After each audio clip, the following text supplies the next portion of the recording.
Assalamualaikum warahmatullahi wabarakatuh. Perkenalkan saya Novalia Mahardinia, mahasiswi dari Fakultas Hukum Unisba angkatan 2017. Di sini saya akan mempresentasikan hasil penelitian saya tentang pendaftaran akta jaminan hak tanggungan secara elektronik dihubungkan dengan kepastian hukum. Pertama, saya akan menjelaskan latar belakang. Di latar belakang ini, saya akan menjelaskan bagaimana lahirnya hak tanggungan secara elektronik. Pertama, ada Undang-Undang Dasar 1945 yang mengeluarkan pasal 33 ayat 4 tentang perekonomian, yang dimana dalam pasal ini bermuatan perekonomian sebagai dasar hukum yang berdasarkan atas demokrasi ekonomi dengan prinsip kebersamaan. Selanjutnya, pemerintah mengeluarkan Undang-Undang Nomor 10 Tahun 98, yaitu merupakan perubahan dari Undang-Undang Nomor 7 Tahun 1992 tentang perbankan. Dalam Undang-Undang Perbankan ini ialah untuk lembaga yang menyalurkan dana. Dalam hal ini, pada pasal 8 Undang-Undang Perbankan, jaminan bukan merupakan syarat yang mutlak dan hanya merupakan salah satu syarat yang harus dipenuhi. Pada tahun 1996, negara melahirkan Undang-Undang Nomor 4, yaitu tentang hak tanggungan. Nah, hak tanggungan itu sendiri merupakan lembaga jaminan kebendaan yang mana adanya kewajiban objek jaminan harus didaftarkan. Nah, pendaftaran hak tanggungan diatur dalam Undang-Undang Hak Tanggungan Pasal 13 dan Pasal 14. Dalam pasal ini mengatur pendaftaran secara manual atau konvensional, yang artinya bahwa para pihak akan mendaftarkan hak tanggungan dilakukan langsung pada kantor pertanahan. Dengan adanya perkembangan zaman, Kementerian Agraria dan Tata Ruang, Badan Pertanahan Nasional mengeluarkan pendaftaran hak tanggungan secara elektronik yang diatur dalam Peraturan Menteri Agraria dan Tata Ruang, Badan Pertanahan Nasional Nomor 9 Tahun 2019. Dalam pasal 6 ayat 1 yang berbunyi, serangkaian proses pelayanan hak tanggungan dalam rangka pemeliharaan data pendaftaran tanah yang diselenggarakan melalui sistem elektronik yang terintegrasi, serta pelayanannya dilakukan secara elektronik ini diatur berdasarkan Peraturan Menteri Agraria Badan Pertanahan Nasional Nomor 5 Tahun 2020 yang mengatur tentang pendaftaran hak tanggungan secara elektronik. Terdapat beberapa masalah dalam hak tanggungan secara elektronik ini. Yang pertama, adanya kurangnya persyaratan. Dalam kurangnya persyaratan ini dapat memperlambat pada pendaftaran. Dan yang kedua, ada persyaratan yang didaftarkan kurang jelas, maka akan terjadi memperlambat waktu yang pembuatan sertifikat tertunda. Yang ketiga, ada jangka waktu. Dalam jangka waktu ini akan menghambat pengeluarannya sertifikat. Serta yang keempat, diperlukannya surat dari pengadilan bagi ahli waris yang masih di bawah umur. Artinya, bagi ahli waris yang akan balik namakan sertifikat dan ahli waris masih di bawah umur, maka diperlukannya surat dari pengadilan. Dari latar belakang yang telah saya sampaikan, di sini ada dua identifikasi masalah. Yang pertama, bagaimana implementasi pendaftaran akta jaminan hak tanggungan secara elektronik di kantor Badan Pertanahan Nasional, dan yang kedua, bagaimana kepastian hukum pendaftaran akta jaminan hak tanggungan secara elektronik di kantor Badan Pertanahan. Nah, ini analisis yang telah saya sampaikan pada identifikasi masalah, yaitu yang pertama, implementasi pendaftaran akta jaminan hak tanggungan secara elektronik di kantor Badan Pertanahan Nasional. Dalam implementasi pendaftaran ini, terdapat beberapa yang harus diawali dengan adanya perjanjian. Perjanjian itu sendiri merupakan suatu peristiwa yang dimana dua orang atau dua pihak berjanji untuk melakukan suatu persetujuan, yang artinya bahwa para pihak mempunyai hak dan kewajibannya masing-masing yang harus dipenuhi, seperti halnya perjanjian kredit, yang merupakan perjanjian pinjam-meminjam antara bank sebagai kreditur dan pihak lain sebagai debitur untuk melunasi hutangnya. Selain itu pula, ada akta jaminan yang merupakan hal utama dalam pendaftaran hak tanggungan, yaitu menurut Satrio J. berpendapat bahwa hukum jaminan adalah peraturan hukum yang mengatur jaminan piutang seorang kreditor terhadap debitor. Yang dalam hal ini, jaminan merupakan perikatan antara kreditur dan debitur bahwa debitur memperjanjikan sejumlah hartanya untuk pelunasan hutang sesuai dengan ketentuan undang-undang yang berlaku. Selanjutnya, saya akan menjelaskan bagaimana perbedaan pendaftaran hak tanggungan. Yang pertama ada secara manual yang diatur dalam pasal 13 dan 14 UU HT yang harus wajib didaftarkan pada kantor BPN.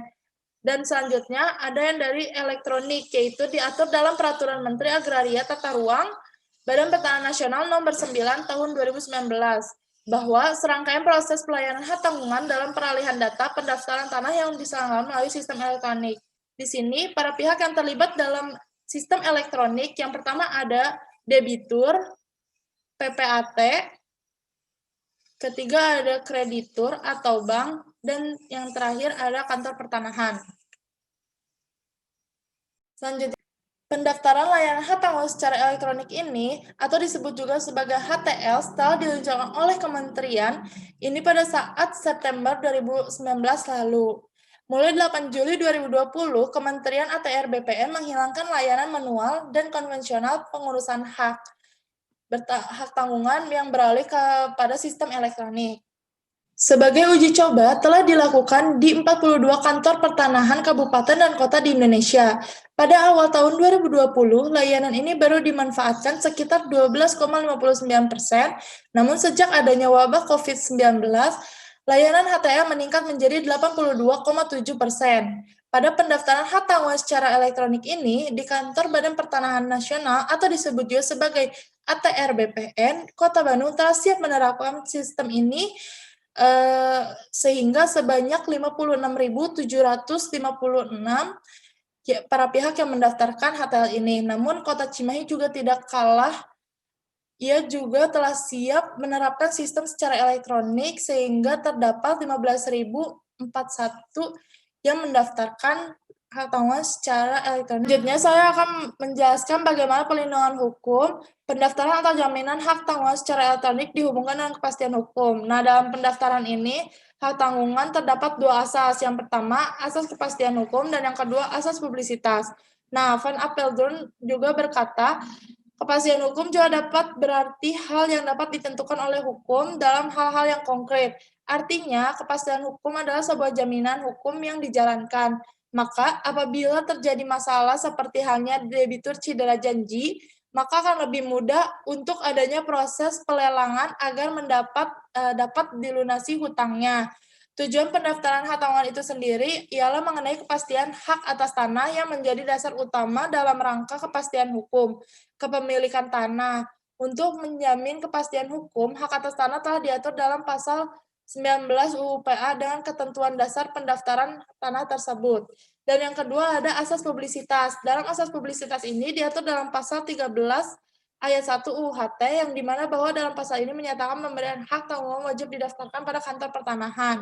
Nah, pendaftaran hak tanggungan pada kantor ATR BPN baik di Kota Bandung ataupun Kota Cimahi dapat membuat hak tanggungan elektronik memiliki kekuatan hukum yang sah dikarenakan adanya publikasi pada umum sehingga sistem publisitas ini merupakan diterbitkannya surat tanda bukti hak atas tanah yang dapat disebut sebagai sertifikat hak atas tanah kepada pihak yang bersangkutan.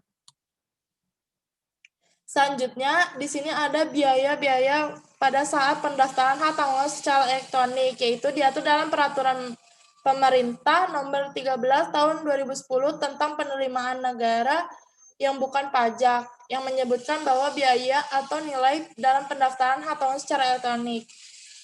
Nah, pada saat pendaftaran ini, apabila telah melampaui waktu yang telah ditentukan selama 5 hari, maka uang-uang ini tuh akan hilang, akan ditutup otomatis oleh sistem.